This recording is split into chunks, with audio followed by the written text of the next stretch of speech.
कदम दर कदम चलो ऐसे कि निशान बन जाए, काम करो ऐसा कि पहचान बन जाए।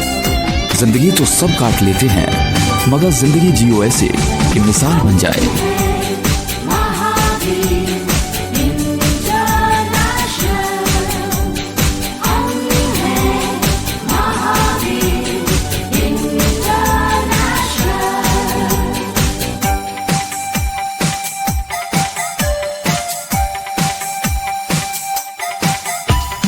सबको प्यार सबकी सेवा, यही मंत्र है मुक्ति मेवा। सबको प्यार सबकी सेवा। पूरे भारतवर्ष में 350 से अधिक सक्रिय शाखाएं तथा 10,000 से ज्यादा सक्रिय समर्पित कार्यकर्ताओं की टीम द्वारा अविरत सेवा कार्यों में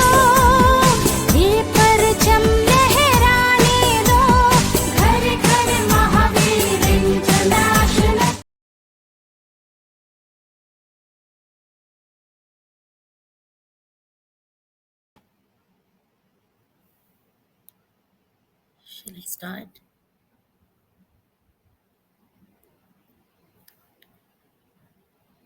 जब वो चले थे मंजिलें अनजान थी, फिर वो चले तो मंजिलें भी कुछ आगे चल पड़ी, और जब जुड़ने लगी कड़ी से कड़ी तो हर मंजिल अगली मंजिल तक बढ़ने लगी। ये सफ़र है महावीर इंटरनेशनल के 50 वर्षों का, जो विभिन्न रास्तों को नापता जा रहा है, और इस सफ़र का साक्षी बनकर इस रास्ते को तय करने के लिए एक रेलगाड़ी हमने तैयार की है।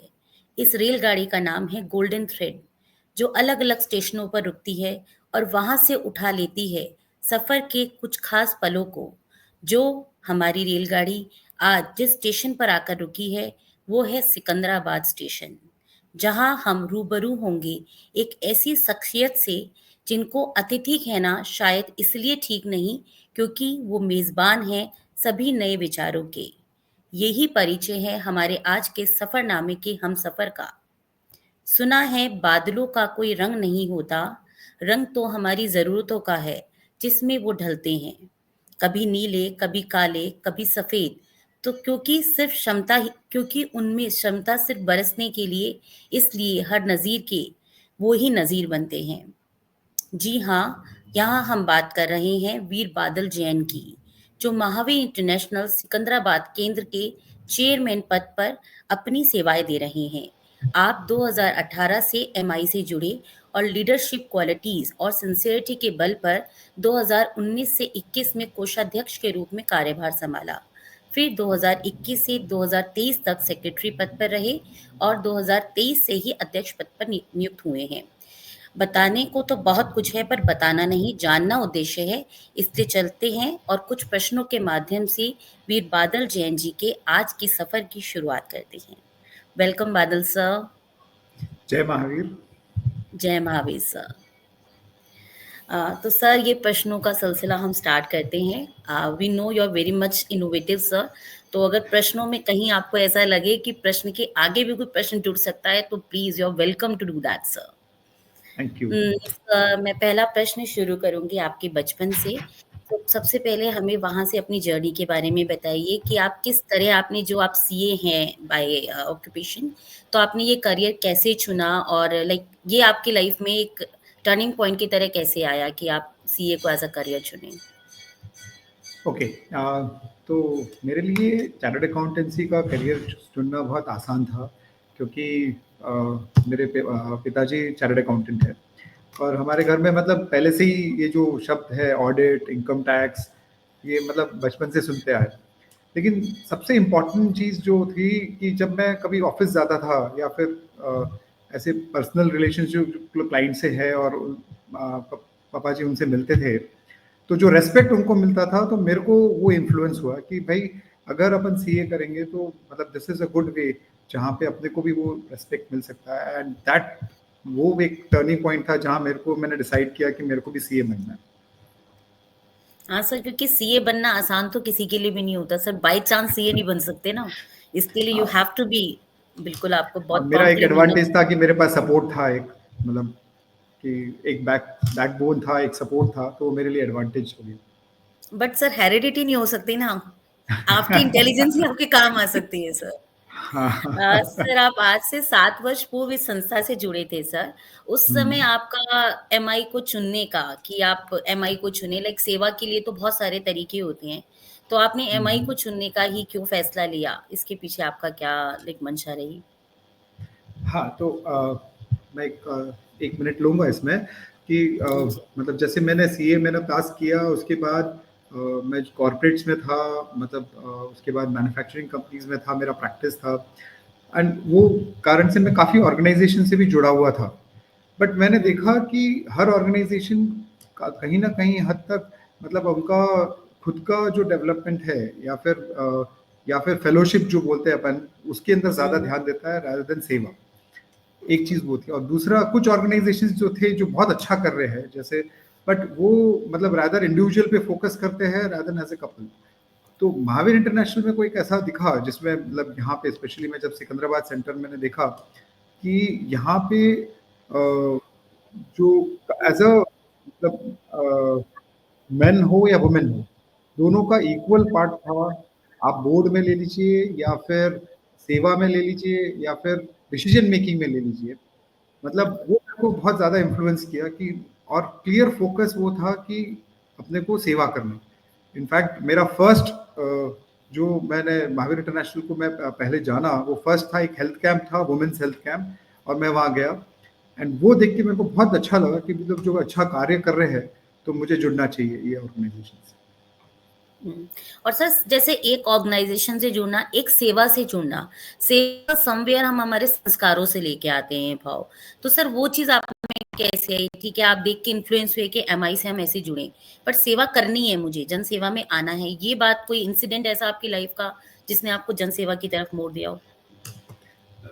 ऐसा स्पेसिफिक कोई इंसिडेंट ऐसे तो मेरे को अभी याद नहीं है, मतलब ऐसा कुछ हुआ नहीं। लेकिन एक चीज़ हमेशा से था कि अ, मतलब ये मेरे को समझो ना, वही पिताजी से मिला कि अपन अभी कुछ भी कर रहे हैं, मतलब कर्म जो है अपना, तो मतलब we need to hmm, give hmm. Back society को, वी नीड बिल्कुल। To give back in any form. आप ज़रूरी नहीं है कि हुँ, आप पैसे के फॉर्म में दो, कुछ कार्य से दो, किसी का हेल्प कर लो। तो वो एक हमेशा से एक बोला गया था, घर में भी ऐसा था कि कहीं न कहीं का मौका मिलेगा तो आप करना, मतलब वो मौका मत छोड़ना सेवा का। तो वो पहले से दिमाग में है। एंड मतलब काफ़ी बार अपन जब कुछ मौका मिल जाता है तो आपको वो क्लिक हो जाता है कि हाँ, मतलब ये मेरे को करना है, इसके साथ जुड़ना है। बिल्कुल। बिल्कुल सर। सर वही आप कहना चाह रहे हैं कि विमेन इक्वालिटी आपने सुनी बहुत मगर देखी इसी संस्था में, जिसलिए आपको ये डेफ़िनिटली। लगा कि स्पेशली कि ये वो है जो धरातल पे काम कर रहे हैं। हुँ। तो सर जब हम विमेन इक्वालिटी की बात कर रहे हैं सर, तो 2 मिनट प्लीज़ बताइए कि क्या आपकी बेटर हाल्फ भी इस चीज़ में आपके साथ आती हैं या उनका क्या रहता है सर? नहीं, definitely my wife is a QMAT teacher, तो she is into teaching. And मतलब जब हम लोगों ने ये जॉइन किया, तो इमीडिएटली उसको वही लगा कि मतलब मेरा जो टीचिंग एक्सपीरियंस है, वो मैं हुँ, इसमें हुँ। कुछ कर सकती हूँ इसमें। And she is always hmm, hmm. Participating, मतलब ऐसा मेरे को तो शायद ही कोई याद है कि ऐसा कोई सर्विस इनिशिएटिव होगा, कोई कार्य होगा, सेवा कार्य, जिसमें हम दोनों ने साथ में नहीं गए। इनफैक्ट दोनों को शौक है और दोनों साथ में जाते हैं। और कुछ जैसे टीचिंग इनिशिएटिव्स है तो उसमें वो खुद मतलब बच्चों के साथ जुड़ना पसंद करती है। तो it is hmm, beneficial. Sir charity begins at home तो था, सर्विस हाँ। बिगिन एट होम भी यहाँ पे सुना सर। हाँ। अब उसमें मज़ा आने लगा है अभी तो। बिल्कुल, बिल्कुल सर, जब अपनों का सपोर्ट मिल जाता है ना, तो हर काम आसान हो हाँ। जाता है और इंटरेस्टिंग हो जाता है सर, डेफ़िनिटली। सर जैसे हम ये जानना चाहेंगे जो आपके सिकंदराबाद केंद्र के कुछ परमानेंट प्रोजेक्ट्स हैं जिनको बहुत अच्छे से हाइलाइट आप लोगों ने किया है। तो एक बार थोड़ा-सा पहले उनके जो परमानेंट प्रोजेक्ट्स हैं, हम पहले उनको एक बार छेड़ना चाहेंगे, उसके बारे में बताइए सर? हुँ, हुँ। हाँ, तो हमारा सबसे सिकंदराबाद सेंटर का सबसे पहला परमानेंट प्रोजेक्ट था एमआई डेंटल क्लिनिक के नाम से, जो हुँ, 7 इयर्स पहले चालू हुआ था और अभी तक रन कर रहा है। तो ओके। ये डेंटल क्लिनिक कैटर करता है, आज आज की डेट में अगर मैं देखूँ तो महीने के लगभग 150 पेशेंट्स को कैटर करता है। एंड डॉक्टर्स जो जुड़े हुए हैं वो डेली सुबह-शाम वो क्लिनिक पे आते हैं। तो मेडिकल में ये है। एजुकेशन में हमारा जो प्रोजेक्ट सक्षम के नाम से जो हमने चालू किया था, वो 3 साल पहले 2000 2022 में चालू किया था, हम्म, तो 2022 में, जिसमें द पर्पस वाज दिस कि हमने देखा एजुकेशन में काफ़ी गवर्नमेंट स्कूल्स है जो मतलब एजुकेशन तो प्रोवाइड करती है, बेसिक एजुकेशन हम्म, आजकल हर जगह अवेलेबल है, लेकिन डिजिटल लिटरेसी ये जो चीज़ है जिसमें जो मतलब एक पर्सन को मतलब एम्प्लॉयबल बनाती है, I would use the word employable. जब मैंने तो अपना ग्रेजुएशन कर लिया या 12th भी कर लिया, लेकिन आज मेरे को कहीं भी एक स्टोर में भी काम करना है तो वो बोलेंगे आपको कंप्यूटर आता है क्या। अब वो जो गैप बिल्कुल। था तो वो हमने देखा कि वो बहुत इंपॉर्टेंट है, एंड काफ़ी लोग हम्म, को मतलब वो कोर्सेज की फीस वगैरह वो सब मुश्किल होता था, तो हम लोगों ने एक बहुत सब्सिडाइज रेट में मतलब एक ऐसा डिजिटल सेंटर चालू किया जहाँ पे फ्रॉम द किड्स मतलब 6-7 के बच्चों से लेके यूथ तक, मतलब जो 18 साल के यूथ है सबको एजुकेशन मिले। तो वो हिसाब से हमने चालू किया। तो जब चालू किया था हमारा सौभाग्य था कि वीर अनिल जी जो अपने चेयरमैन हैं वो उनके उनके हाथ से ही इनॉग्रेशन हुआ था जो फर्स्ट सेंटर जो है। और आज अपने पास 4 सेंटर है जिसमें 60 कंप्यूटर सिस्टम्स है और लगभग लगभग महीने के 100 बच्चे 150 बच्चे पढ़ते हैं। तो मतलब अगर अगर मैं 1.5 साल 2 साल में देखूं तो लगभग लगभग हमने 1500 बच्चों को और यूथ को मतलब इसमें एजुकेट किया है। सर मैं वापस आपको एक बार डेंटल मेडिकल कैंप की तरफ लेके जाऊंगी, उसके बारे में जानना चाहूंगी कि उसकी अप्रोच, इतने लोगों को आप कह रहे हो लाभान्वित हो रहे हैं, क्या उसकी अप्रोच सिकंदराबाद एरिया में या आसपास के गांव के इलाकों में भी है? मतलब उस तरह के इलाकों में भी है? और सर जैसे जितना हमें पता है कि डेंटल इस तरह का एक फील्ड है जिसमें मेडिक्लेम भी काम नहीं करता सर, वो बहुत मोटा खर्चा आता है। जैसे हमारे एरिया में तो अगर हम एक दांत इम्प्लांट की बात करें तो लाख रुपए लग जाते हैं सर। तो लाइक वहां पर किस तरह की सर्विसेज आपने, कितना एरिया, कितनी चीजों को फ्री रखा, कितनों को आपने चार्जेबल रखा, किस पार्ट को कैसे किया सर उसमें? हाँ, तो जिस तरह से डेंटल क्लिनिक है अपना, तो उसमें क्या होता है कि आपका नॉर्मल जो कंसल्टेशन है वो अपने फ्री रखा है। तो जिससे क्या होता है कोई भी पेशेंट आएगा तो मतलब उनको कंसल्टेशन में कोई हिचक नहीं है, आपने आप दिखा दो। तो नेक्स्ट लेवल जो है ट्रीटमेंट। अब ट्रीटमेंट में क्या होता है कि भाई अपन रूट केनाल जो बेसिक ट्रीटमेंट है, इम्प्लांट्स तो बहुत आगे हो गया, रूट केनाल जो बेसिक ट्रीटमेंट है मैक्सिमम पेशेंट्स उसके लिए आते हैं। एंड आज के डेट में रूट केनाल भी आपका मतलब मिनिमम से मिनिमम 2500 से 3000, मतलब मैं बेयर मिनिमम बोल रहा हूँ, उससे 2500 से 3000 हो जाता है। तो ये बिल्कुल एक सर। बेसिक प्रॉब्लम है और जो स्पेशली जो काफ़ी ये सोसाइटी है जो इग्नोर करती है, मतलब वो दांत की प्रॉब्लम है वो घरेलू कुछ नुस्खे ले लेंगे लेकिन उनके लिए इम्पोर्टेंट नहीं है दांत। तो ये तकलीफें उनकी आती है। तो हमने फिर बाद में सिस्टम चालू किया कि क्यों नहीं मतलब उनको सपोर्ट करें, बिकॉज डेंटल क्लिनिक है तो अपन तो किसी को रोक नहीं सकते, कोई भी आ सकता है। तो बिल्कुल। स्पेशली उन लोगों के लिए हमने चालू किया कि जो वाइट कार्ड होल्डर है उनके लिए ट्रीटमेंट सब्सिडाइज रेट में होगा। तो वो depending on the white card holder and depending वो डॉक्टर और हमारा पार्टनरशिप था। तो डॉक्टर हमारे को सजेस्ट करते थे कि नहीं ये बिल्कुल नहीं दे पाएंगे तो उनको पूरा फ्री कर देते थे, और ये थोड़े सक्षम है थोड़ा दे पाएंगे तो उनको थोड़ा सा सब्सिडाइज कर लेते थे। तो वो हिसाब से अपना स्कीम था। बाकी द रीच अगर बताओ कि जो एक एरिया में था, तो हम लोग जब डेंटल कैंप करते थे तो जब भी कैंप होता है कैंप में नॉर्मल चेकिंग हो जाएगा कि भाई आपका बेसिक चेकिंग हो जाता है। उसके बाद हम लोग उनको सजेस्ट करते थे कि आप हमारे डेंटल क्लिनिक आओ जहाँ पे आपका next level treatment free of cost होगा। लेकिन डेफिनेटली गांव तक नहीं पहुंचे, जो आउटस्कर्ट्स ऑफ सिकंदराबाद जो आप बोले वहां तक ही हम पहुंच पाए कि भाई अगर आपको वहां ट्रीटमेंट कराना है तो आप यहाँ आ जाओ और वो फ्री ऑफ कॉस्ट हो जाए। तो सर ये जो कैंप्स लगते हैं इनकी पब्लिसिटी के लिए आप क्या माउथ पब्लिसिटी है या और भी कोई मीन्स हम यूज करते हैं सर इसके लिए? हाँ, तो कैंप जब ऑर्गेनाइज करते हैं तो एक तो पैम्पलेट्स रहता है जो लोकल लैंग्वेज और इंग्लिश, हिंदी और लोकल लैंग्वेज में होता है। और हम्म, दूसरा जैसे यहाँ पे एक सिस्टम है जैसे ऑटो रहता है, ऑटो अनाउंसमेंट करते हुए जो आसपास के जो बस्ती है वहाँ पे घूमता है। तो ये 3 दिन का ऑटो जो रहेगा वो घूमेगा कि ये स्कूल में ये कैंप है। और हमारा क्या है मोस्टली अपन कैंप करते हैं स्कूल्स में करते हैं। तो क्या होता है स्कूल में जब बच्चे रहते हैं तो बच्चों के हाथ से वो पैम्पलेट्स अपने पेरेंट्स तक पहुंच जाते हैं। बहुत तो ज्यादा, वो भी एक बिल्कुल। पब्लिसिटी का बहुत अच्छा रहता है कि स्कूल में हो रहा है तो स्कूल के टीचर्स भी है, स्कूल में जो काम कर रहे हैं, स्कूल में जो बच्चे हैं वो भी अपना पब्लिसिटी करते हैं। तो वो अच्छा तरीका है जो पब्लिसाइज हो जाता है। ओके। सर जैसे जिस सिकंदराबाद केंद्र के आप एज अ प्रेसिडेंट वहाँ पर हैं सर, सर मैं ये जानना चाहूँगी एज अ चेयरपर्सन सॉरी, तो सर मैं ये जानना चाहूँगी कि जैसे पहले भी वहाँ पे काम हो रहे थे, फिर आपकी ऐसी कौन-सी क्वालिटीज़ थी जिससे एकदम उनको गति मिली? मतलब किस वजह से उनका एकदम कहते हैं ना फास्ट सब काम हो गया उसका? तो आप अपनी कुछ क्वालिटीज़ को हमसे शेयर कीजिए हमारे दर्शकों के साथ, जो शायद होंगी मगर हम लोगों ने अभी उस तरह से कल्टीवेट नहीं की होंगी अपने अंदर पूरी तरह से।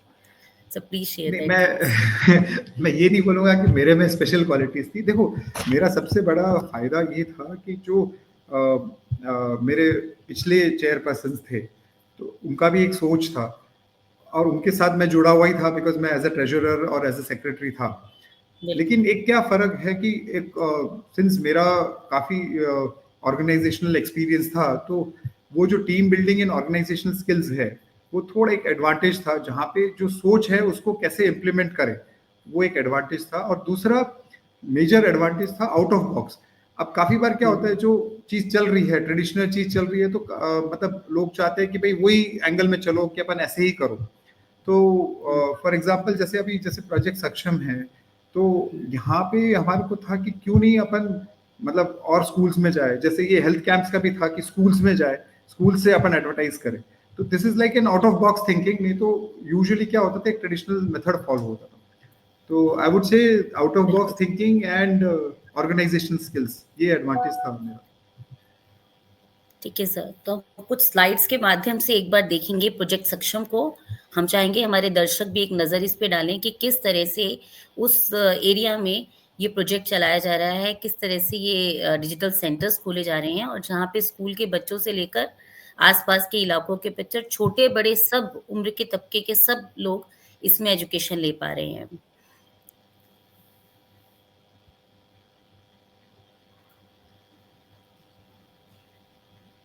बैच फैसिलिटीज़ भी हैं, यहाँ पे 2 बैचेज़ के अंदर ये शिक्षा दी जा रही है।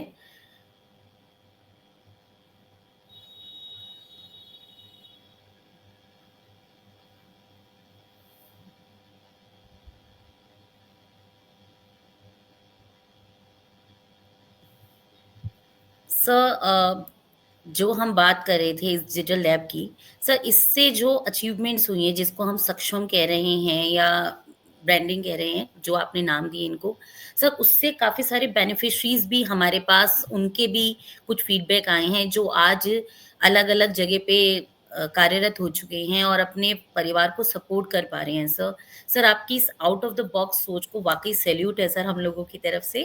और थैंक यू। सर एक बार इन अचीवमेंट्स के बारे में, ब्रांडिंग के बारे में और सीएसआर फंड्स जो आपका एक बहुत बड़ा फ़ील्ड है जहाँ से आपने इस लेवल की सेवा को यहाँ से यहाँ तक पहुँचा दिया सर, उसके बारे में थोड़ा हमें बताइए? हाँ, तो जैसे मैंने बताया कि यूथ जो अपने साथ जुड़ा है, जो एम्प्लॉयबिलिटी होती है उनकी, तो अपने हाँ जी। मतलब जो जिन्होंने कोर्सेज़ लिया है, एक तो जो कोर्स जो है उनको अपन ने इन हाउस हायर किया as a teacher. And there were couple of ladies जिसमें जो कोई स्टोर्स है, कोई रिटेल स्टोर्स है, वहाँ पे उन्होंने जॉइन किया। तो हमारे पास ऐसे काफ़ी ऐसे लोग हैं जो जो तो हम पहचानते हैं जिनको, जो लोग ऐसे हैं जो वापस आए नहीं, लेकिन वो डेफ़िनेटली उनको मदद मिली है because of this additional programme. अब ये सब पॉसिबल था because of the CSR funds, obviously because members अपना टाइम दे रहे थे, मेंबर्स ऑपरेटिंग कॉस्ट दे रहे थे, बट एक बड़ा अमाउंट लगता है सीएसआर के लिए, फंड ये सब सेटअप करने के लिए। एंड ये हमारे को मदद मिली सीएसआर से। द एडवांटेज वो सीएसआर की कंपनी भी जो एएमडी है, AMD is a technology company. जैसे इंटेल है, कंप्यूटर में इंटेल जो चिप लगती है, वैसे एएमडी भी चिप लगती है। तो एएमडी के साथ हमारा मिलना हुआ और वहाँ पे हमने जब बताया कि हम जो कार्य कर रहे हैं, तो वो बहुत खुश हुए कि मतलब ये this is a very good thing. And AMD जैसी कंपनी हमारे साथ अगर जुड़ी है इसमें, तो उन्होंने फिर कंप्लीट सेंटर्स, मतलब ये फर्स्ट सेंटर के साथ-साथ नेक्स्ट 3 सेंटर्स भी, और 1 साल का ऑपरेटिंग कॉस्ट पूरा का पूरा उन्होंने हमारे को एज़ अ सीएसआर फंड दिया था। तो वो बहुत बड़ा सपोर्ट था एज़ अ सीएसआर। ठीक है सर। सर ये सीएसआर के थ्रू जो इन बच्चों को फ़ायदा मिला है, इसमें कामले प्रतीक्षा हैं और हुँ। इसके बाद इनके बारे में ये बता रही हैं कि ये इनको यहाँ से जो मिला उसके बाद ये 10-15 हज़ार की नौकरी इन्हें भी मिली है और ये सीएम सना बेगम हैं, ये दर्शाता है कि किसी जाति, किसी धर्म को बिना किसी सबको दरकिनार करते हुए सिर्फ एजुकेशन देना ही आपका पर्पस रहा है और ये भी अपने परिवार के लिए बहुत अच्छा सपोर्ट साबित हुई हैं। ये चिंद्रादरा जो हैं भाग्यश्री जी, ये इस समय ज़ूडियो शॉपिंग मॉल में एज़ अ बिलिंग काउंटर पे काम कर रही हैं। इस तरह से कई कहानियाँ हमारे पास पहुँची हैं सर, जिन्होंने आपके सेंटर के थ्रू ये लेके और इस लेवल पे अपने परिवार को सपोर्ट किया है। हम लोगों को सच में बहुत अच्छा लगता है कि हम इस एमआई से जुड़े हुए हैं सर। सर अब प्लीज़ आपके जीवन की एक कोई ऐसी घटना जब आप कहीं गए थे और आपको जन सेवा का एक ऐसा अलग ही रूप आपके समक्ष आया, जब उस समय आपने वो चीज़ें देखी तो आपके मन में क्या भावनाएँ और आपके क्या रिएक्शंस रहे? आपने किस तरह से अप्रोच किया सर उस सेवा के लिए? हाँ, तो ये चीज़ के लिए मैं बताऊँगा, ये मैं महावीर इंटरनेशनल सिकंदराबाद जॉइन करने के बाद हुआ था। हम लोग एक स्कूल गए थे, वैदिक विराजनंदा स्कूल। ये आर्य समाज का स्कूल है एंड जहाँ पे मतलब लगभग 200 बच्चे पढ़ रहे थे। तो जब हमने वो स्कूल को देखा, स्कूल के प्रिंसिपल से मिले हम, काफ़ी देर उनके साथ बातचीत हुई। अ, मतलब स्कूल में काफ़ी तकलीफ़ें थी, मतलब इंफ्रास्ट्रक्चर नहीं था बराबर और टीचर्स की इश्यूज़ थे बिकॉज़ स्कूल में प्रिंसिपल का क्या सिस्टम था कि अगर कोई सक्षम है तो पैसा लेंगे फ़ीस, नहीं तो नहीं लेंगे। तो वो ओके, कारण से टीचर्स की फ़ीस भी नहीं मिल रही थी उनको बराबर। और बट लेकिन जब हम लोगों ने बच्चों से मिला, मतलब सिर्फ 5 बच्चों से मिले हम और पाँचों बच्चों में एक अलग ख़ासियत थी। मतलब एक बच्चा पेंसिल पे कार्विंग कर सकता था और उसमें अलग ही मतलब वो जिस तरह से वो पेंसिल पे कार्विंग करता था, वो तो अपने शौक के लिए करता था। लेकिन अगर ये कार्विंग अगर बाज़ार में बेची जाए तो डेफ़िनेटली उसका बहुत अच्छा आर्ट का पैसा आएगा। तो ये एक था, एक बच्चा मैथमेटिक्स में एक्सपर्ट था, एक बच्चा चेस खेल रहा था। तो हमने जब उनसे बातचीत की तो ये लगा कि काफ़ी पोटेंशियल है बच्चों में, लेकिन जस्ट बिकॉज़ उनको एक सपोर्ट नहीं मिल रहा है, बिकॉज़ उनके पास ना सक्षम नहीं है वो, तो अब एक स्कूल में ऐसे स्कूल में है, तो हमें वो स्कूल सपोर्ट करना चाहिए। और वो टाइम से मतलब आज 4 साल हो गए वो स्कूल को हम सपोर्ट करते हैं। वो टाइम से हमने जब से वो स्कूल को लिया है, 4 साल से हम ना फाइनेंशियली तो सपोर्ट कर ही रहे, आज इंफ्रास्ट्रक्चर में वो स्कूल में हमने मतलब काफ़ी कुछ बदल दिया। प्लस स्कूल की मैनेजमेंट में हम लोग we work hand in hand, principal के साथ हैंड इन हैंड वर्क करते हैं। टीचर्स के इंटरव्यूज़ तक अपन लेते हैं, बच्चों के असेसमेंट्स अपन लेते हैं, मिड टर्म असेसमेंट्स हम लेते हैं रिव्यू करने के लिए कि टीचर्स जो अपॉइंट हुए हैं वो बराबर मतलब अच्छे काम कर रहे हैं नहीं कर रहे। तो वो बिल्कुल। एक टर्निंग पॉइंट था एंड वहाँ से ये हमको ध्यान आया कि व्हाई नॉट एजुकेशन में अपन अपना एक पुश करें। तो फर्स्ट जो डिजिटल सेंटर का एक और जो है अपना सक्षम का कंप्यूटर सेंटर, वो स्कूल में भी है। तो वो स्कूल के ओके। बच्चों के लिए और स्कूल वो आसपास के लोग के लिए, सबके लिए वो फायदे में है। सर एक घटना और हमें आपके जीवन की पता है जो हमें कहीं से वोट ऑफ थैंक्स के रूप में ही आई है कि सर आप तेलंगाना के एक बच्चों के एक स्कूल में गए थे सर, वहाँ भी आपने कुछ स्पेशल सेवाएँ दी जो बहुत लोग इग्नोर करके चले जाते थे। सर उस बारे में प्लीज़ हमें बताइए सर। हाँ, तो ये एक स्कूल था जो Telangana social welfare residential school for girls. तो ये बेसिकली ट्राइबल गर्ल्स जो रहते हैं तो उनका मतलब अलग-अलग गाँव से वो पूरी लड़कियाँ यहाँ पे रेसिडेंशियल स्कूल है। तो वो स्कूल में 700 लड़कियाँ पढ़ती हैं, अभी भी पढ़ रही हैं। तो एजुकेशन इज़ वेरी गुड। वो स्कूल में बहुत बढ़िया एजुकेशन था क्योंकि हमने देखा 12th तक है वो स्कूल में एंड वहाँ की 12th की जो बच्चियाँ हैं वो एमसेट मतलब इंजीनियरिंग लिख रही है, वो नीट के एग्ज़ाम्स लिख रही है, तो सब अच्छा था। कुछ तकलीफ़ें थी, मतलब जो बहुत बड़ी तकलीफ़ें थी, जो एक तो वो सब रेसिडेंशियल स्कूल है, तो बच्चियों के लिए मैट्रेसेस नहीं थे। वो जो सोते थे वो आयरन के बेड्स के ऊपर ऐसे ही सोते थे। तो वो कम्फ़र्ट का बहुत मेजर इश्यू था। दूसरा जो खाना बनता था तो ऑब्वियसली मतलब इतने 700 लोग हैं तो खाने के लिए रोटियां वगैरह जब बनेगी तो बच्चियां खुद हेल्प भी करते थे कि भाई वो खुद बनाती थी रोटियां। वेजिटेबल्स वगैरह जो थे वो ऐसे ही पड़े हुए हैं ग्राउंड पे, वो लेके साफ करके फिर वो वापस यूज करते थे। तो ये सब जब हमने देखा कि हमको लगा कि कुछ ना कुछ करना चाहिए, तो अपन हमने फिर एज ए सेंटर हमने 700 मैट्रेसेस सब बच्चों के लिए मैट्रेसेस प्रोवाइड किए, 4 इंच के mattresses, thanks to again CSR funds. CSR companies ने अपने को सपोर्ट किया एंड मैट्रेसेस प्रोवाइड किए। इनके लिए एक रोटी मेकर मशीन प्रोवाइड किया जिससे वो बच्चियों का टाइम रोटी बनाने में वेस्ट ना हो, रोटी मेकर बिल्कुल। मशीन से वो काम हो जाए। एंड पूरे जो वेजिटेबल के लिए रैक्स वगैरह सब बनाए सो दैट वेजिटेबल्स अच्छी तरह वो स्टोर हो सके। तो ये पूरा सर अपन आपकी ने बातों मतलब से ही समझ में आ रहा है कि पूरा ही सिनेरियो चेंज कर दिया। जो आपने इतना सा बताया वो कितना कुछ चेंज ले आया सर वहां पर तो। उनकी तो छोटी सी डेफिनेटली कोशिश। उन बच्चियों के सच के लिए। जी सर बोलिए प्लीज सर। हाँ, तो उसके बाद तो वहाँ तक हो गया तो मतलब प्रिंसिपल और the management was very happy मतलब वो स्कूल की क्योंकि वो तो स्टेट गवर्नमेंट के हाथ में है। तो उसके बाद हमें बोला गया कि सबसे दूसरा तकलीफ है सब लेडीज़ है तो इनको वॉशरूम्स जो है कम पड़ते हैं। तो काफ़ी बार नो मैटर एनक्लोज्ड एरिया था बट काफ़ी बार ये लोग को कैसे जो मतलब सबको क्लास अटेंड करना रहता है तो काफ़ी बार ओपन में नहा लेते हैं या फिर वो तकलीफ सैनिटेशन का इश्यू हो रहा था। तो हमने फिर सीएसआर से बात करके वहाँ पे 15 वॉशरूम्स अलग से बनवाई। तो जिसमें मतलब 40 लाख रुपए का खर्चा हुआ एंड वो 15 वॉशरूम्स अलग से सेक्रेटरीट से परमिशन लेके फिर वहाँ पे बनवाए। तो वो भी एक फैसिलिटी यही 2024-25 में हुआ है। सर जिस तरह के जिस लेवल के काम को आप अंजाम दे रहे हैं उसके साथ सीएसआर नाम तो छोटा सा है, 3 अल्फाबेट है, पर सर काम तो बहुत बड़ा है सर। कैसे करते हैं सर हाँ ये? कैसे लेकर आते हैं सर सीएसआर ये? सर देखो सारिका सीएसआर जी। के लिए सारिका जी सॉरी ये सीएसआर का क्या देखो इसमें टू वे है। ये एक रिलेशनशिप है जो अपने ट्रस्ट का रिलेशनशिप है जो बिल्ड करना पड़ता है एक हम्म, सोशल संस्था को एंड एक कॉर्पोरेट के बीच में। तो अगर फर्स्ट ऑफ ऑल अगर अपने कंप्लायंसेस कि अपने पास रजिस्ट्रेशन पैन नंबर दर्पण आईडी होता है एटीजी रजिस्ट्रेशन सीएसआर 1 सर्टिफिकेट ये पहले तो अपने पास ये कंप्लायंसेस अपने पास होना चाहिए। उसके बाद जब अपन अप्रोच करते हैं तो अपने अपना जो प्रोजेक्ट जो है वो सीएसआर के दायरे में आना चाहिए कि भाई उनके जो कंपनी है उनको चाहिए वैसा प्रोजेक्ट। तो वो तो हो गया आपका फर्स्ट रिलेशनशिप पहला। हम्म, लेकिन मजा कब आएगा जब आप पहली बार एसोसिएट होते हो और उसको किस तरह से इम्प्लीमेंट करते हो। कंपनीज को किस तरह से उनको दिखना चाहिए कि हाँ सेवा एक्चुअली हुई है। तो ये पहले साल का तकलीफ है लेकिन जब पहले साल आप बहुत अच्छा काम कर लेते हो दूसरे साल से कंपनी सामने से आती है बोलते कि ये पैसा लो आप कोई प्रोजेक्ट ढूंढ के लाओ और हमारे लिए काम करके दो। तो ये एक बहुत बड़ा बेनिफिट होता है। पहले साल में आपकी मेहनत लगेगी कि आपको कंपनी में अप्रोच करना है।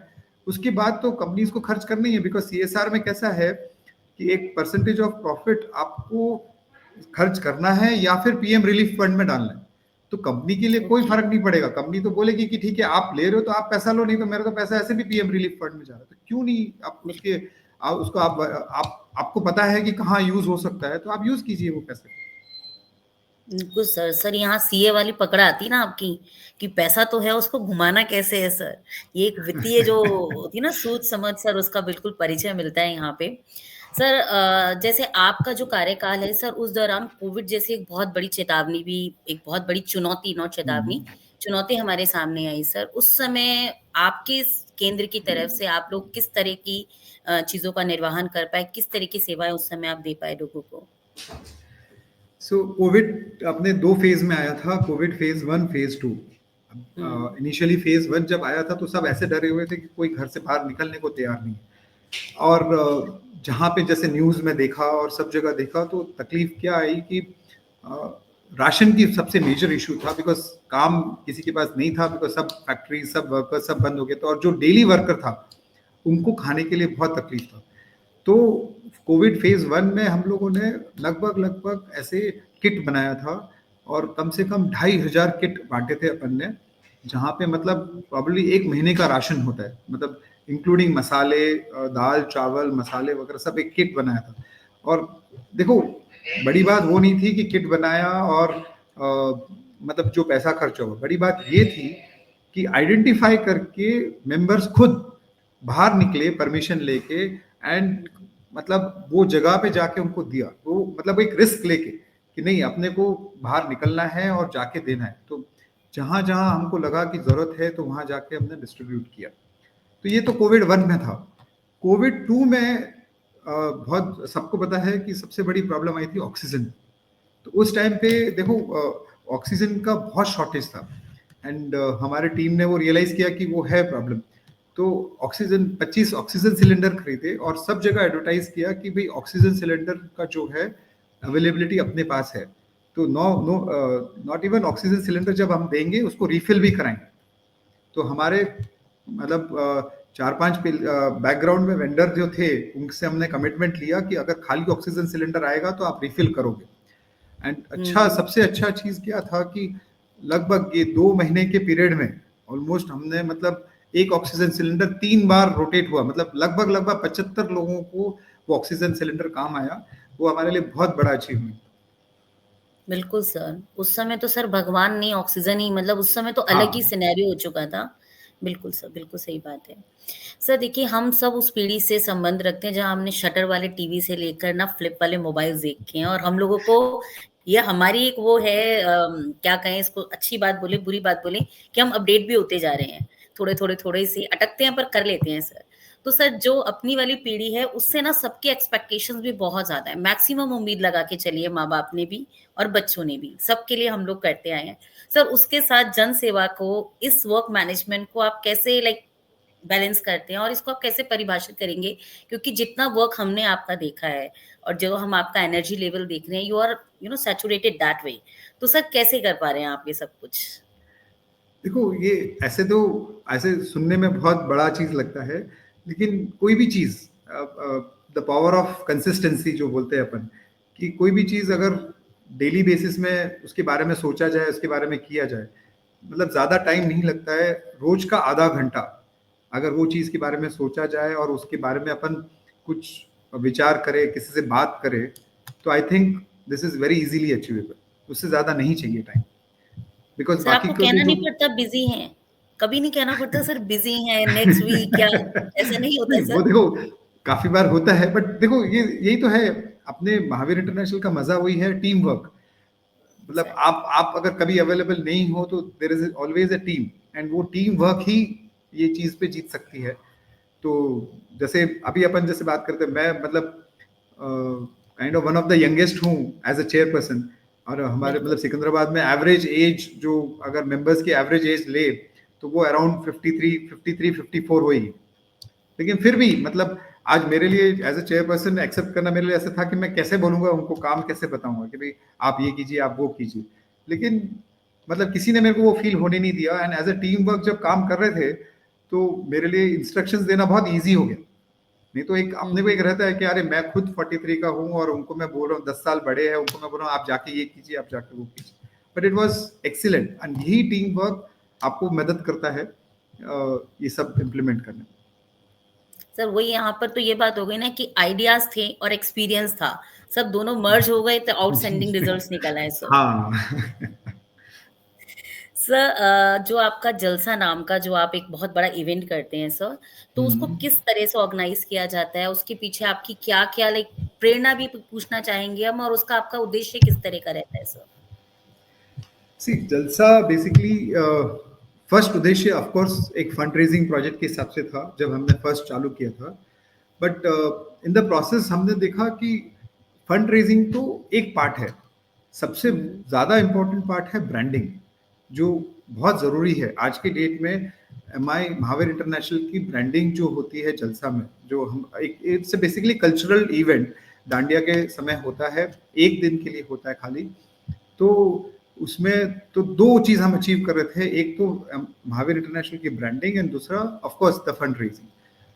अब उसमें अगेन जैसे मैं बताया कि it is basically a team work, it involves lot of planning, जिसमें कि किस तरह से करना है। तो एक तरह का एक प्रोजेक्ट रहता था जो 3 महीने फ्रॉम स्टार्ट होता था प्रोजेक्ट का प्लानिंग से कि कहाँ करना है, कौन आर्टिस्ट रहेंगे, वहाँ से लेके स्पॉन्सर्स से लेके किस तरह से अपनी ब्रांडिंग हो, किस तरह से स्पॉन्सर्स की ब्रांडिंग हो, एंड वहाँ से finally the day when the event happens. हुँ। इसमें एक हमारा सबसे इम्पोर्टेंट उद्देश्य रहता था कि जितने मेंबर्स को लेके जुड़े उसमें, मेंबर जो अपने जैसे हमारे महावीर इंटरनेशनल सिकंदराबाद में 117 मेंबर है, तो जितने ज्यादा मेंबर जुड़े कोई भी कार्य में, छोटे से छोटा कार्य हो या बड़े से बड़ा कार्य हो, जितने मेंबर जुड़ेंगे तो मेंबर की बॉन्डिंग होगी, और डेफिनेटली इवेंट का फेल होना पॉसिबल ही नहीं है, सक्सेस होना 100% है, क्योंकि हर आदमी अपना एफर्ट डाल रहा है, हर आदमी कोशिश कर रहा है। एंड वो उस हिसाब से हमने जब किया तो हर साल पहला साल चार, इस बार 4 जल सीजन हो गए, हर साल हमने फंड रेज, अगर हम बढ़ते रहा, मतलब लास्ट जो फंड रेजिंग था तो उसमें हमने 27 लाख रुपए जमा किए।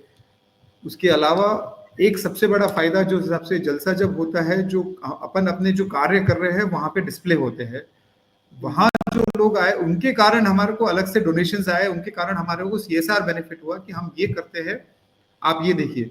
आप शो केस कहाँ करेंगे, आप ऐसे ही जाके किसी को नहीं बताएंगे जब, बट लेकिन वहां पे जो गैदरिंग रहती है 2500 लोगों की, वहां अपन शोकेस करते हैं कि हम ये चीज करते हैं, तो किसी ना किसी को इंटरेस्ट आता है कि हाँ हम डोनेट करने को रेडी है। तो डायरेक्टली तो फायदा हुआ ही है, इनडायरेक्टली अपने को फायदा हुआ है कि लोग अपने से जुड़े हैं प्रोजेक्ट्स के लिए, सीएसआर के लिए। बिल्कुल सर। सर वाकई है कि मास गैदरिंग जहाँ हो जाती है वहां पर ये डेफिनेटली ब्रांडिंग को एक बहुत अच्छी जगह मिलती है सर। सर जो आज का यूथ है वो भी इस तरह की चीजों से, मतलब जहाँ ब्रांडिंग की बात आती है, जहाँ इन चीजों, वो उन चीजों की तरफ तो अट्रैक्ट होता है सर, और करियर ओरिएंटेड भी है। ऐसा नहीं है कि सेवा का जज्बा उनमें नहीं है, पर एनजीओज में वो अपनी सेवाएं एज एन इंटर्न तो दे रहे हैं, बट उससे जुड़ना, आपकी तरह अपना 100% वहां दे पाना, शायद उनका वो मेंटल लेवल अभी वहां सेट नहीं हो पाता सर।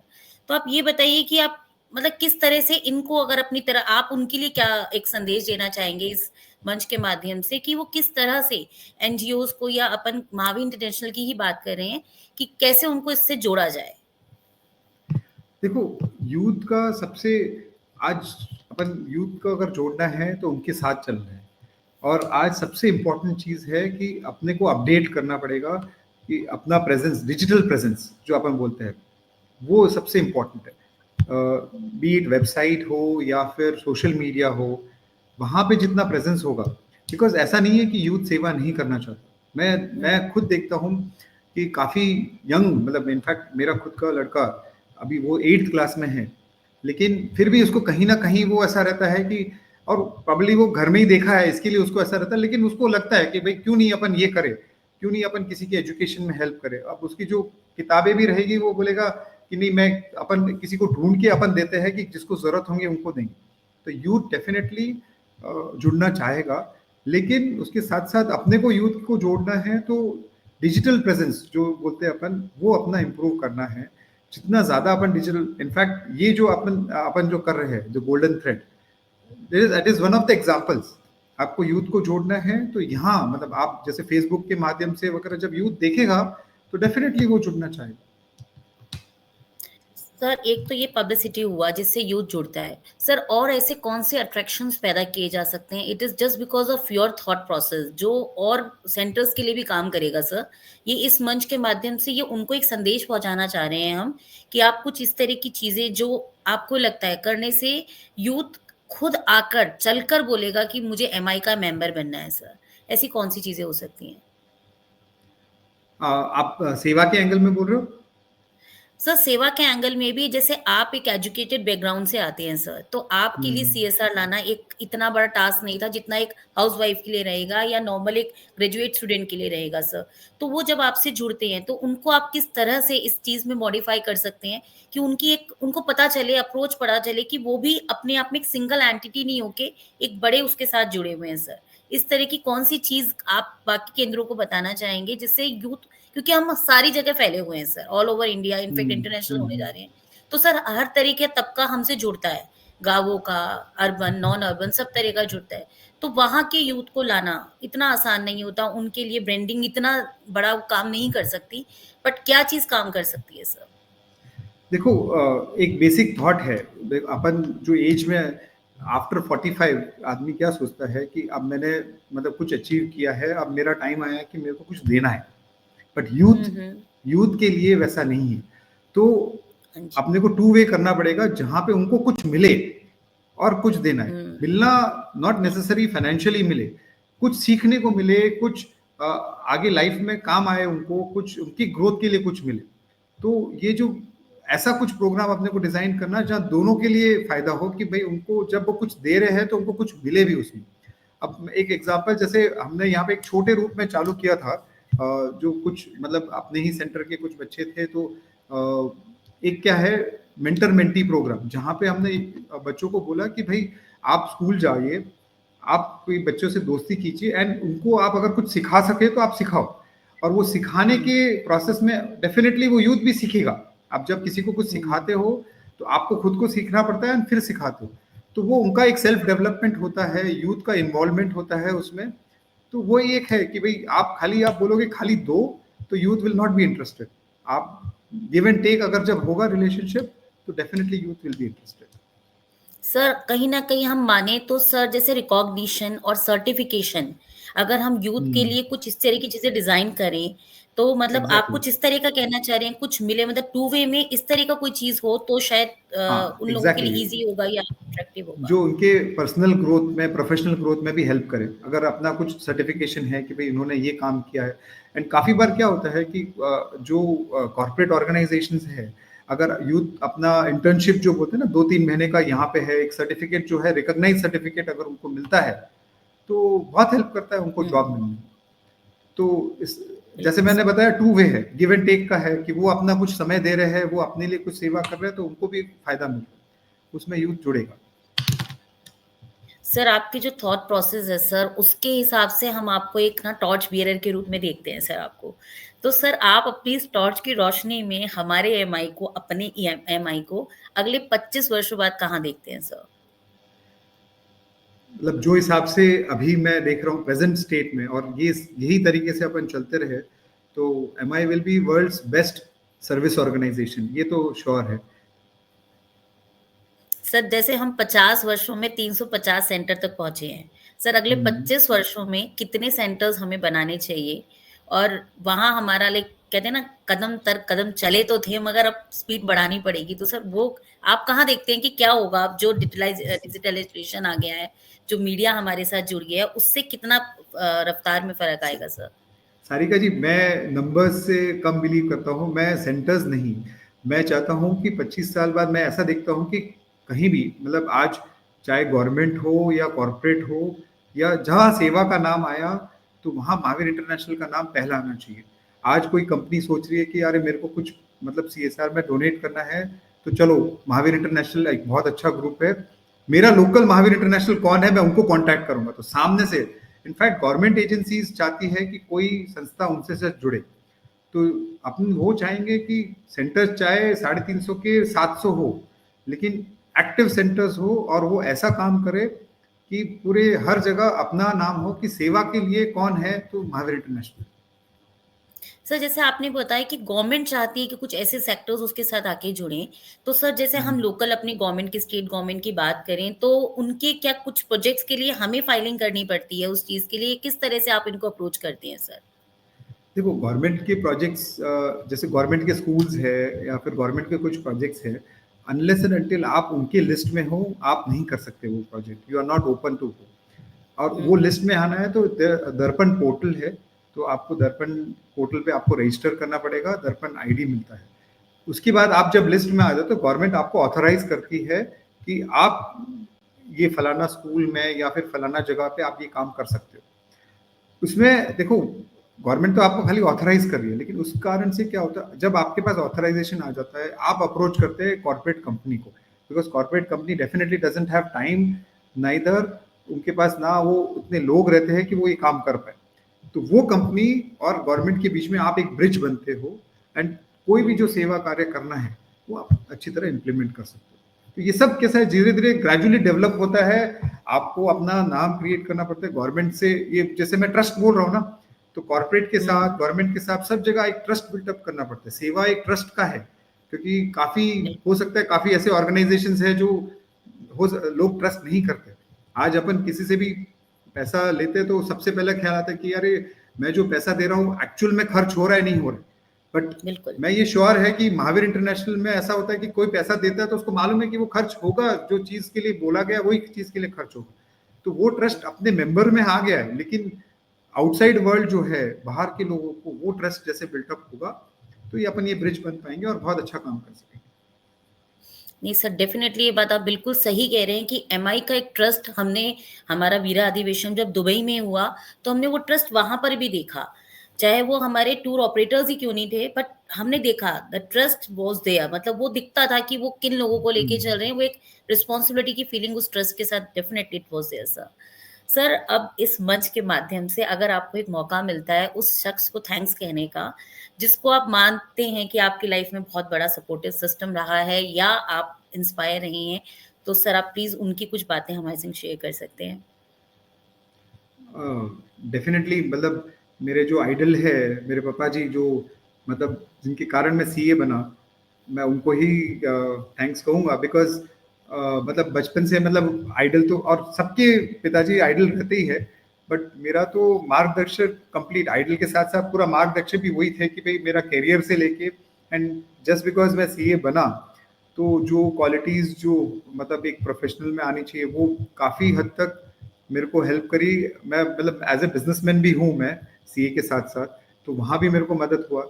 तो एंड जो सेवा के हिसाब से भी मैं बताऊँ तो वो भी उनका ही मेरा दिया हुआ था कि भई आपको जो मिल रहा है तो मतलब आपको देना भी ज़रूरी है।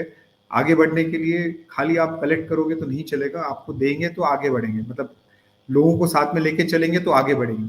तो ये सब क्वालिटीज़ मेरे को as a group, as a Mahavir international में सब जगह मेरे को काम आई। तो डेफ़िनेटली उनको ही मैं थैंक्स बोलना चाहूँगा। सो बहुत बढ़िया बात है। देखिए आपको मेंटर मतलब ये मन से वाक़ई आपने जो चुना है ना अपने पिताजी को बहुत सही चुना है। इसीलिए कि सेवा भी एक संस्कार से आती है सर, नहीं आती, पैसा बहुत आ जाता है, संस्कार नहीं ला सकते इंसान धीरे-धीरे, वो रूट लेवल पे करने पड़ते हैं। सर बहुत अच्छा किया आपने, जो आपने यहाँ से सर हम अब हमारी जो इसकी एक प्रक्रिया रहती है इसमें, तो अब हम आपको थैंक यू ज्ञापित ज्ञापित करते हैं सर कि आपने बहुत अच्छे से आपने हमें एक दर्पण भी दिखाया, आपने हमें सक्षमता भी सिखाई, आपने हमें जलसा भी दिखा दिया सर। इस एक सवा घं 1 सवा घंटा भी नहीं हुआ अभी तो सर, उसके अंदर आपने बहुत अच्छे से हमें चीज़ें समझाई और आई होप कि जो हमारे अदर सेंटर्स भी हैं, वो इससे समझ पाएँगे। सीएसआर सर लेना आसान इसलिए नहीं लगता, डेफ़िनिटली काम रूट लेवल पे होता है, सब कुछ है, मगर सबको नहीं आता एक प्रॉपर वे में काम कर पाना सर। तो हम चाहेंगे दोबारा भी आपको कभी किसी इसी तरह की मीटिंग में एनी फिर टाइम। बुलाया जाए, जिसमें सेंटर्स बिल्कुल इस तरह से आपको अप्रोच कर सकें और आपसे सीख सकें सर, इन सब चीज़ों को। सर आपने सर आप गुजरात का गरबा सिकंदराबाद में कराते हैं सर। सर हम भी खड़ी खम्मा कह के आपको जयपुर खिलाते हैं। सर हमारे जयपुर में अब ये जो मैंने सर लिखा नहीं है, मैं ऐसे ही बना-बनू के बोल दूँगी अभी कुछ भी ना।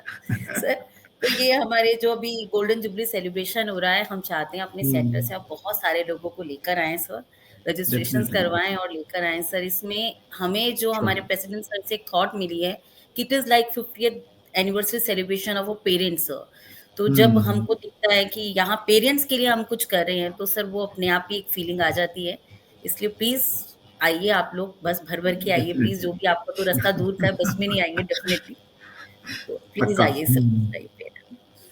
सो over to Hastimal sir and Alka ji, जो आगे इस प्रोग्राम को लेके कल के लिए क्विज़ वगैरह सब देंगे sir. Thank you sir. Thank you so much Sarika ji, बहुत ही सुंदर थैंक यू। और शानदार सेशन। हसीमुल साहब कुछ कहेंगे फिर मैं बोलती हूँ। जी सर। हाँ। बहुत बहुत धन्यवाद बादल बादल जी आपका। Thank you. हुँ, उम्र कोई मायने नहीं रखती है।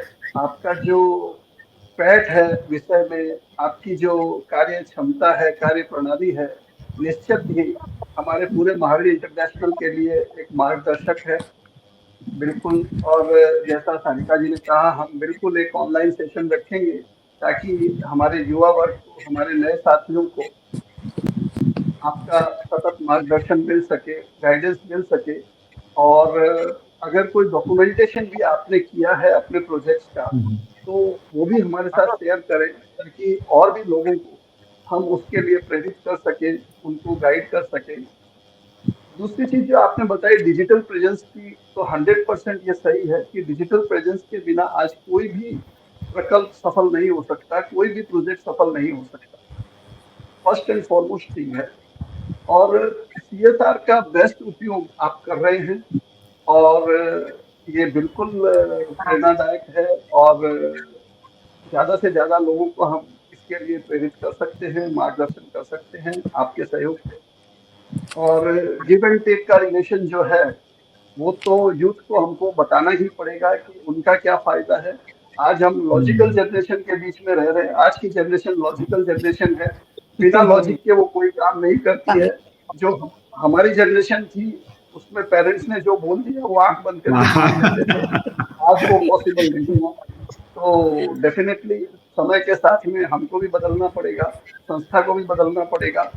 तो इसके लिए भी मुझे लगता है कि आप लोग जैसे को सहयोग से हमें प्रोग्राम डिजाइन करने चाहिए कि ये गिव एंड टेक का रिलेशन को कैसे ब्रॉडर वे में हम इम्प्लीमेंट कर सकते हैं और उपयोगी बना सकते हैं संस्था का। तो आज आप हमारे बीच में पधारे, आपका बहुत बहुत धन्यवाद। हाँ, बहुत अच्छा लगा। 1 घंटा कैसे निकल गया पता ही नहीं चला। इतनी सारिका जी का संयोजन और आपका जो बातचीत का और बताने का तरीका था निश्चित ही लाजवाब था। बहुत अच्छा लगा, आप पधारे। Thank you again. Thank you. Over to Alka ji. Thank you sir, thank you so much. मुट्ठी में भरकर कुछ सपने लेकर, भरकर जेबों में आशाएं, दिल में है अरमान कुछ कर जाएं कुछ कर जाएं। ऐसे ही मतलब भावों को लेकर जो हमने बादल जी को आज सुना, और सचमुच आपके जो युवा विचार और आज जो आपने आज के जो सेशन में जो बातें सामने आई, मैं सच कह रही हूँ, हमें खुद भी नहीं पता था कि सिकंदराबाद में इतना काम हो रहा है। तो डेफिनेटली हमारे दर्शकों को तो प्रेरणा मिली ही होगी, किस तरह से गवर्नमेंट और कंपनी के बीच का ब्रिज बनना, किस तरह से युवाओं को जोड़ना और किस तरह से हमारी एक पूरी कम्युनिटी को फायदा पहुंचाना। आपने इतनी अनछुए पहलुओं को आज यहाँ उजागर किया है। निश्चित रूप से हमारे दर्शकगण भी इससे बहुत प्रेरित होंगे और मतलब आगे भी इसी तरह से प्रोग्राम के लिए वो आगे जुड़ेंगे कि कुछ नई बातें और सुनने को मिलेगी, नई से नई। तो मैं आपका बहुत बहुत धन्यवाद करती हूँ। बहुत अच्छा आपका सेशन रहा। अब मैं हमारे कल के सेशन के क्वेश्चन के लिए मैं आगे बढ़ती हूँ। कल का हमारा सेशन था रविंदर जी जैन, हमारे पर्यावरण के जो डायरेक्टर हैं उनका। तो उन्हीं से संबंधित मैं एक प्रश्न हमारे दर्शकगण से पूछने जा रही हूँ कि रविंदर जी जैन द्वारा जो उनके सेशन के अंतर्गत जय से शुरू होने वाली 4 ऐसी कौन सी ऑब्जेक्टिव थे जिन पर वो काम करना चाहते थे। रविंदर जी जैन द्वारा ऐसे कौन से 4 ऑब्जेक्टिव जो जय से शुरू होते हैं उन पे वो काम करना चाहते थे।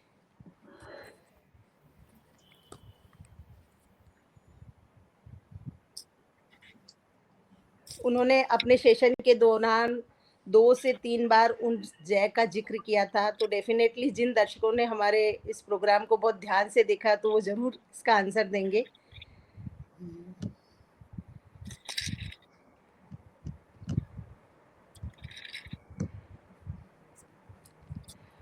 शिल्पा जी, कोई आंसर आया? अभी प्रदीप टोंगिया जी का है पर्यावरण। नहीं, प्रदीप टोंगिया जी तो ऑलरेडी दे चुके हैं, को हम दे चुके हैं। तो जवाब वैसे भी देंगे 4 नहीं है, वैसे भी 4 नहीं है ना, आंसर 4 चाहिए। हाँ, नहीं, पर्यावरण आंसर है ही नहीं, है भी नहीं आंसर। एग्जैक्टली। नागरमल जी का आया है जल जमीन जंगल जीव।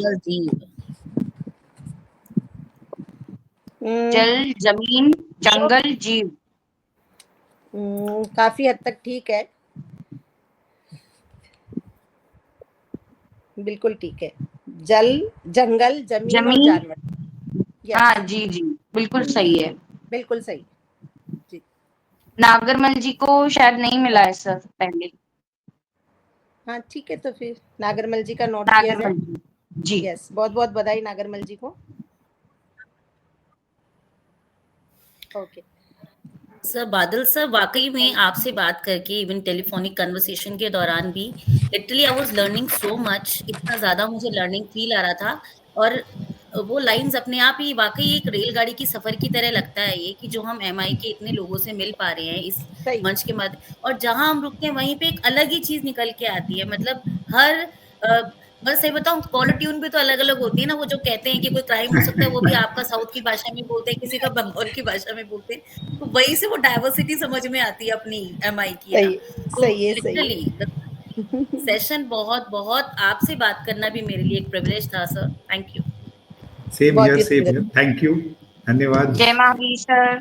जय महावीर। सर इतना डिटेल तो हमें हैदराबाद अधिवेशन में भी पता नहीं चला था आपके बारे में, इतना आज पता चला।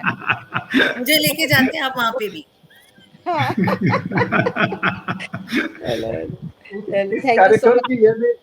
इस कार्यक्रम की ये भी एक उपयोगिता है कि हम छुपे रुस्तम निकाल रहे हैं।